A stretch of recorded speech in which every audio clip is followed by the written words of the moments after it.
નમસ્કાર, હું છું પરવીન પઠાણ અને ગુજરાતની વાત પ્રોગ્રામમાં તમારું સ્વાગત કરું છું. આજે આપણે આપણા આ પ્રોગ્રામમાં જાણીશું કે આપણા ગુજરાત રાજ્યમાં દિવસ દરમિયાન કઈ કઈ ઘટનાઓ બની છે અને કેવી રીતે બની છે, કયો છે સોશિયલ મીડિયાનો હોટ ટોપિક મુદ્દો.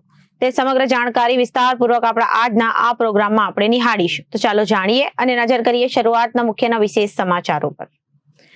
ડિવાઈડર પર બેઠાને મોત મળ્યું. આણંદમાં ટ્રક બસના અકસ્માતમાં 6 ના મોત, 8 ને ઈજા. ટ્રકે ઉભેલી બસને ટક્કર મારી બસ ડિવાઈડર પર બેસેલા લોકો પર ફરી વળી.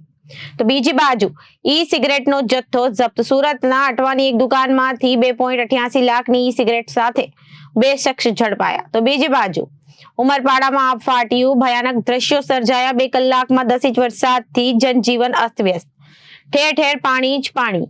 નેત્રંગમાં જળબંબાકારની સ્થિતિ અને બીજી તરફ જે હાથે હત્યા લૂંટ કરી એ હાથે હીરા બનાવે છે. સુરતની જેલમાં ડાયમંડ યુનિટ 100 કેદીઓ હીરા ઘસી મહિને કમાય છે 5,000 થી લઈ 20,000 રૂપિયા. અને બીજી જગ્યાએ ગેરકાયદેસર રેલવે ટિકિટનું બુકિંગ, બોગસ આઈડી થી રૂપિયા 4.50 કરોડના ટિકિટ કૌભાંડમાં સોફ્ટવેર સપ્લાયરની ધરપકડ. ભાડા પેટે મહિને રૂપિયા 1,000 વસૂલતો હતો.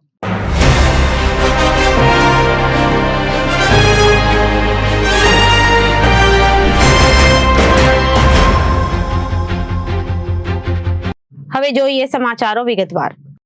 આજે વહેલી સવારે આણંદ નજીક અમદાવાદ વડોદરા એક્સપ્રેસ હાઈવે પર મહારાષ્ટ્રથી રાજસ્થાન જઈ રહેલી લક્ઝરી બસ અને ટ્રક વચ્ચે ગમખ્વાર અકસ્માત સર્જાયો હતો, જેમાં 6 લોકોના મોત થયા છે જ્યારે 8 લોકોને ઈજા પહોંચી છે. હજુ પણ મૃત્યાંક વધવાની સંભાવના છે. આ અંગે હાલમાં પ્રાપ્ત થયેલી માહિતી પ્રમાણે બસનું ટાયર ફાટતા સાઈડમાં ઊભી હતી ત્યારે ડ્રાઈવર, ક્લીનર તેમજ કેટલાક મુસાફરો પણ બસમાંથી ઉતરી ડિવાઈડર પર બેસ્યા હતા. તે સમયે અચાનક પૂરપાટ ઝડપે આવી રહેલી ટ્રકે બસને પાછળથી ટક્કર મારી અને બસ ડિવાઈડર પર બેસેલા લોકો પર ફરી વળી હતી. આ ઘટનામાં 6 લોકો કચડાઈ જતા તેમને મોત થયા હતા જ્યારે અન્ય 8 લોકોને ઈજા પહોંચી હતી. અકસ્માતની જાણ થતા બનાવ સ્થળે સ્થાનિક પોલીસ, ફાયર બ્રિગેડ તેમજ 108ની ટીમ પહોંચી ગઈ હતી અને ઈજાગ્રસ્તોને સારવાર અર્થે હોસ્પિટલ ખસેડવામાં આવ્યા હતા. ઈજાગ્રસ્તોને આણંદની જનરલ હોસ્પિટલ તેમજ કરમસદ મેડિકલ હોસ્પિટલ, વડોદરાની હોસ્પિટલમાં ખસેડવામાં આવ્યા. આ લક્ઝરી બસ મહારાષ્ટ્રથી રાજસ્થાન તરફ જઈ રહી હતી. રાજ્યમાં અકસ્માતની ઘટનામાં સતત વધારો થઈ રહ્યો છે ત્યારે આજે આણંદ નજીક એક જોરદાર અકસ્માત સર્જાયો હતો. અમદાવાદ વડોદરા એક્સપ્રેસ હાઈવે પર આજે મોતની ચીચિયારીઓથી ગુંજી ઉઠ્યો હતો. વહેલી સવારે ટ્રક સાઈડમાં ઉભેલી બસ સાથે અથડાઈ હતી, જેથી બસ ડિવાઈડર પર બેસેલા લોકો પર ફરી વળી હતી. બસ નીચે કચડાઈ જવાથી 6 લોકોના મોત થયા હતા જ્યારે 8 લોકો ઈજાગ્રસ્ત થયા હતા. સુરતમાં એસઓજી પોલીસને અલગ અલગ ટીમ દ્વારા હેલ્થ વોર્નિંગ વિનાની સિગરેટ, ઈ સિગરેટ, ઈ હુક્કાનું વેચાણ કરતા પાનના ગલ્લાઓ તેમજ ટોબેકો પ્રોડક્ટ્સ હોલસેલ દુકાનદારો પર ચાંપતી નજર રાખવામાં આવી રહી હતી. આ દરમિયાન એસઓજી પોલીસની ટીમે અઠવાના ભાગતળાવ જનતા માર્કેટ પાસે સહારા માર્કેટના પહેલા માળે આવેલી ટાઈમ્સ વર્લ્ડ નામની દુકાનમાં રેડ કરી હતી ત્યારે એસઓજી પોલીસના દરોડા દરમિયાન 2.88 લાખની ઈ સિગરેટના જથ્થા સાથે 2 શખ્સને ઝડપી પાડ્યા હતા. પોલીસે ત્યાંથી 29 વર્ષીય અનસી યુસુફભાઈ ઘડિયાળી તેમજ 21 વર્ષીય અદનાન યુસુફભાઈ ઘડિયાળીને ઝડપી પાડ્યા હતા. પોલીસે તેની દુકાનમાંથી ગેરકાયદે રીતે વેચાણ કરવા રાખેલી અલગ અલગ કંપનીની કુલ 2.88 લાખની ઈ સિગરેટનો મુદ્દામાલ જપ્ત કર્યો હતો અને આ મામલે અઠવા પોલીસ મથકમાં ગુનો નોંધી કાયદેસરની કાર્યવાહી હાથ ધરી છે. ગુજરાતમાંથી એક સાથે 3 સિસ્ટમ સક્રિય થતા હવામાન વિભાગ દ્વારા રાજ્યમાં 20 જુલાઈ સુધી અલગ અલગ વિસ્તારમાં ભારેથી અતિભારે વરસાદની આગાહી કરવામાં આવી છે. ત્યારે આજે સુરતના ઉમરપાડામાં આગ ફાટ્યું હતું અને 2 કલાકમાં ધોધમાર 10 ઇંચ વરસાદ ખાબક્યો હતો, જેથી જનજીવન અસ્તવ્યસ્ત થઈ ગયું હતું. જ્યારે ભરૂચના નેત્રાંગમાં ધોધમાર 5 ઇંચ વરસાદથી જળબંબાકારની સ્થિતિ સર્જાઈ છે. અમરાવતી નદી અને કાવેરી નદીના 2 કાંઠે વહેતી થઈ છે. ઉપરાંત નર્મદાના ગુરુડેશ્વર પણ સવારે 2 કલાકમાં 5 ઇંચ વરસાદ ખાબક્યો હતો. અમદાવાદ શહેરના વાતાવરણમાં અચાનક પલટો આવ્યો છે. શહેરના પશ્ચિમ વિસ્તારમાં કાળા ડિબાંગ વાદળો છવાયા છે. ચાંદખેડા, ન્યૂ રણીપુર, જગતપુર સહિતના વિસ્તારોમાં ભારે પવન સાથે વરસાદ શરૂ થયો છે. નરોડા, સરદારનગર, કોતરપુર, એરપોર્ટ, ઇન્દિરા બ્રિજ સહિતના વિસ્તારોમાં પણ ધોધમાર વરસાદ પડી રહ્યો છે. વાડજ, ઉસ્માનપુરા, સભાસ બ્રિજ વિસ્તારમાં પણ ભારે વરસાદ વરસ્યો છે. ઉમરપાડામાં મેઘ તાંડવથી તબાહી મચી છે. 2 કલાકમાં 10 ઇંચ વરસાદને પગલે ભયાનક દ્રશ્યો સર્જાયા હતા. નદી નાળા છલકાયા છે તો અનેક રસ્તાઓ બંધ, પગલે ભયાનક દ્રશ્યો સર્જાયા હતા. નદી નાળા અને અનેક રસ્તાઓ થયા તે મોવીથી ડેડિયાપાડાના રસ્તા ઉપર યાલ ગામ નજીક નાળું અને રસ્તો ધોવાતા રસ્તો બંધ થયો છે, જેથી વાહન ચાલકોને હાલાકી ભોગવવાનો વારો આવ્યો છે. આ ઉપરાંત ગ્રામ્ય વિસ્તારના કેટલાક રસ્તા પર પાણી ભરાતા બંધ થયા હતા. પંચમહાલ જિલ્લામાં ગોધરા સહિત સૈરા, કાલોલ, ગોગંબા, હાલોલ, જાંબુઘોડા વિસ્તારમાં ધોધમાર વરસાદ ખાબક્યો હતો. મધ્યરાત્રિએ વરસેલા વરસાદને કારણે અનેક વિસ્તારોમાં પાણી ભરભરાયા હતા. ગોધરા શહેરના મુખ્ય સેશન કોર્ટ વિસ્તાર, જિલ્લા પંચાયત તેમજ અનેક રહેણાંક વિસ્તારમાં તેમજ સોસાયટી વિસ્તારોમાં પણ પાણી ભરાયા હતા, જેના કારણે રાહદારીઓ અને વાહન ચાલકો ભારે હાલાકીનો સામનો કરવો પડ્યો હતો. નેત્રંગ પંથકમાં અનારાધાર વરસાદથી જળબંબાકારની સ્થિતિનું નિર્માણ થયું છે. માત્ર 4 કલાકમાં 5.5 ઇંચ વરસાદ વરસતા અનેક નદી નાળા છલકાયા છે. અમરાવતી નદી અને કાવેરી નદી બે કાંઠે વહેતી થઈ છે. આ ઉપરાંત નદી કિનારે આવેલી સોસાયટીઓમાં પણ વરસાદી પાણી ભરાયા છે. ધોધમાર વરસાદના પગલે નવજીવન પર વ્યાપક અસર પહોંચી છે. વિવિધ માર્ગો પણ બંધ થયા છે. સુરતના ઉમરપાડા વિસ્તારમાં 10 ઇંચ વરસાદને પગલે સુરત જિલ્લાનું ઇકો ટુરિઝમ દેવઘાટ ધોધ જતો રસ્તો બંધ કરવામાં આવ્યો છે. લો લેવલ કોઝવે પર પાણી ફરી વળતા રસ્તો બંધ કરવામાં આવ્યો છે. મોહન નદીના પાણી ફરી વળતા રસ્તો બંધ થયો છે. ભરૂચ શહેરમાં કાળા ડિબાંગ વાદળ વચ્ચે ધીમી ધારે વરસાદ શરૂ થયો છે. વરસાદી માહોલમાં વાતાવરણમાં ઠંડક પ્રસરી ગઈ છે. નેત્રંગ તાલુકામાં આજે સાંબેલાધાર વરસાદ પડતા પાણી જ પાણી જોવા મળી રહ્યું છે. બજારોમાં રસ્તા પર પાણી ભરાયા છે. નેત્રંગ પોલીસ અને મામલતદાર દ્વારા કોઈ પણ અઘટિત ઘટના ન ઘટે તે માટે એલર્ટ થયા છે.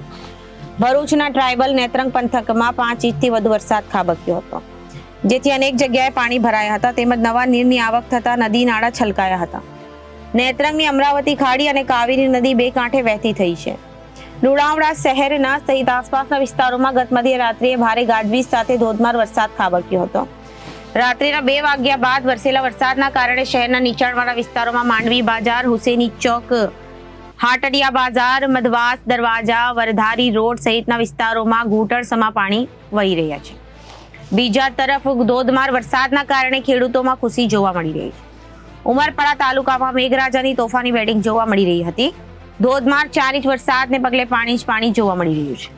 ભારે વરસાદને પગલે બજારોમાં પાણી ભરાયા હતા. ઉમરપાડાના બજાર ફળિયા પાસે પસાર થતા નાળામાં નવા નીરની આવક થઈ છે. લાંબા વિરામ બાદ સારો વરસાદ વરસતા ખેડૂતો ખુશહાલ જોવા મળી રહ્યા છે. નર્મદા જિલ્લામાં આજે વહેલી સવારથી ધોધમાર વરસાદ વરસ્યો છે. વીજળીના કડાકા ભડાકા સાથે વરસાદ ખાબક્યો છે. ગુરુડેશ્વર 2 કલાકમાં 5 ઇંચ વરસાદ વરસ્યો છે. રાજપીપળાના સ્ટેશન રોડ, કાઠિયાવાડ, સત્યમનગર કોલોનીમાં પાણી ભરાયા છે.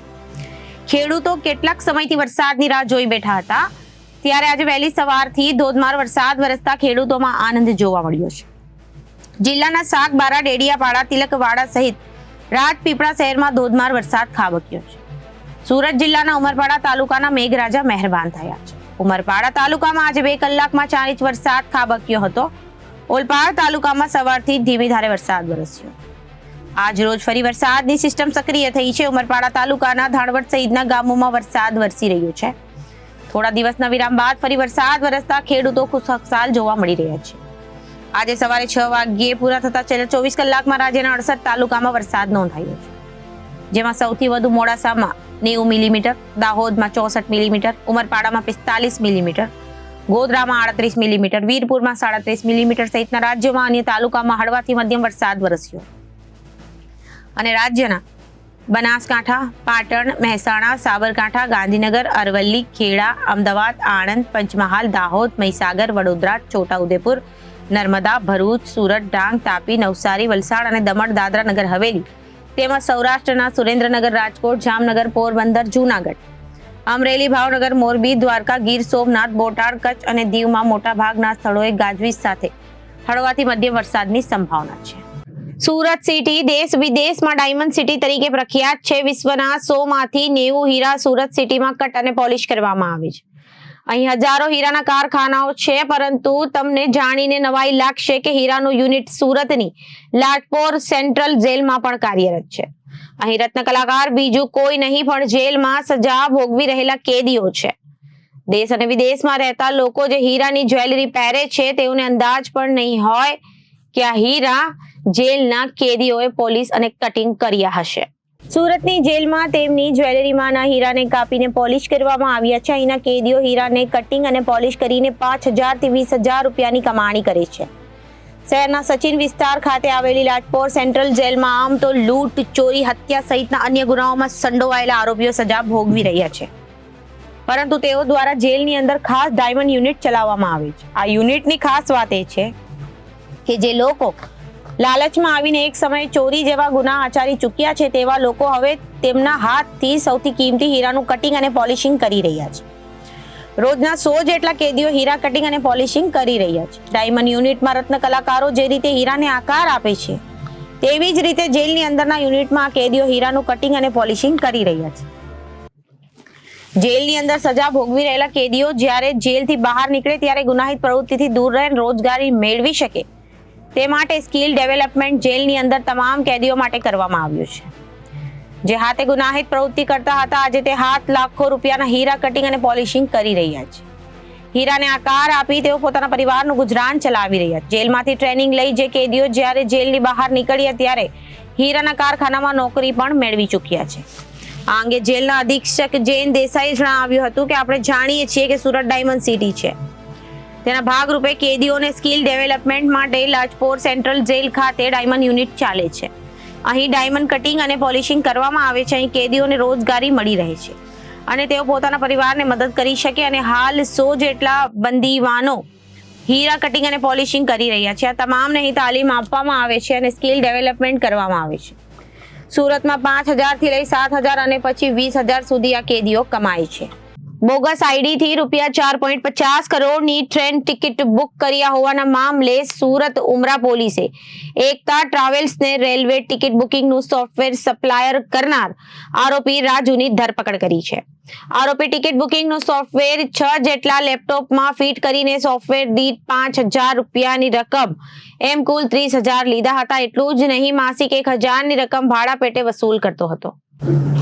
વિજિલન્સની ટીમે સુરત શહેરના એકતા ટ્રાવેલ્સના રાજેશ મિત્તલને ત્યાં દરોડા પાડી સોફ્ટવેરની મદદથી IRCTCની વેરિફિકેશન અને સિક્યોરિટી સિસ્ટમ બાયપાસ કરી બ્લોકમાં કન્ફર્મ ટિકિટ બુક કરાવવાનો કૌભાંડ ઝડપી પાડ્યો હતો.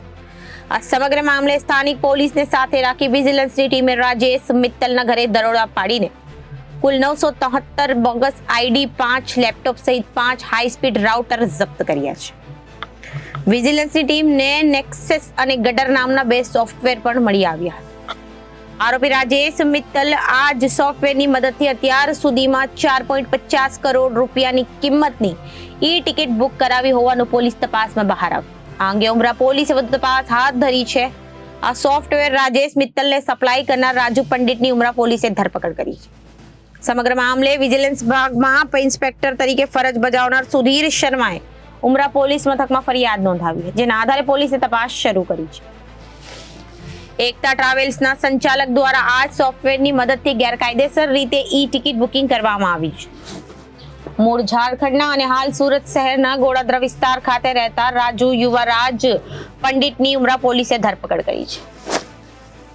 ઉમરા પોલીસના જણાવ્યા મુજબ આ સોફ્ટવેર રાજેશ મિત્તલે સપ્લાય કર્યું હતું.